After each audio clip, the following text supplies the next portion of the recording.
మరియు ఏవైతే police department పరంగా మేము చేయదలుచుకున్నామో ప్రభుత్వ ఆశయాలు ఏవి ఉన్నాయో దాన్ని పూర్తి స్థాయిలో అహిర్నిశలు కృషి చేసి మొత్తం డిపార్ట్మెంట్ పరంగా మేము అమలు చేయడానికి ప్రయత్నిస్తాం. మీ అందరు తెలుసు, తెలంగాణ పోలీసు దేశంలోనే ఎప్పుడు కూడా నంబర్ 1 పోలీస్ అని పేరు తెచ్చుకుంది.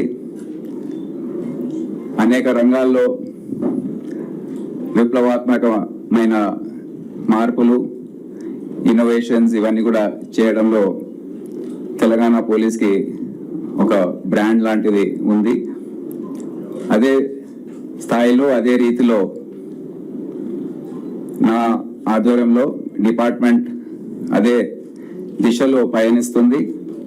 ఇంకా వేగంగా మార్పులు తీసుకురావడం, సాంకేతిక పరిజ్ఞానాన్ని వాడుకోవడం అనేది జరుగుతుందని మీకు తెలియజేస్తున్నాను. డ్యూటీ పరంగా ఏ పోలీస్కైనా 2 బేసిక్ డ్యూటీస్ ఉంటాయి. ఒకటి శాంతి భద్రతలు కాపాడడం, రెండవది నేర నియంత్రణ, నేర దర్యాప్తు. ఇవి ఏ పోలీస్ కూడా విస్మరించే అవకాశం ఉండదు. శాంతి భద్రతలు కాపాడడంలో తెలంగాణ పోలీస్కి మంచి రికార్డు ఉంది. గత 3-4 సంవత్సరాల నుంచి కూడా మనం చూస్తున్నాం. అన్ని రకాలుగా ఏవైతే అజిటేషన్స్ కానివ్వండి, పండుగల సందర్భంగా బందోబస్తులు కానివ్వండి, ఇతర పెద్ద ఈవెంట్స్ ఏవైతే జరుగుతున్నాయో అన్నీ కూడా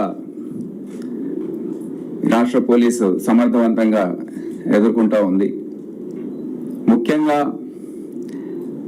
ఏవైతే చిన్న చిన్న సమస్యలు వస్తాయో,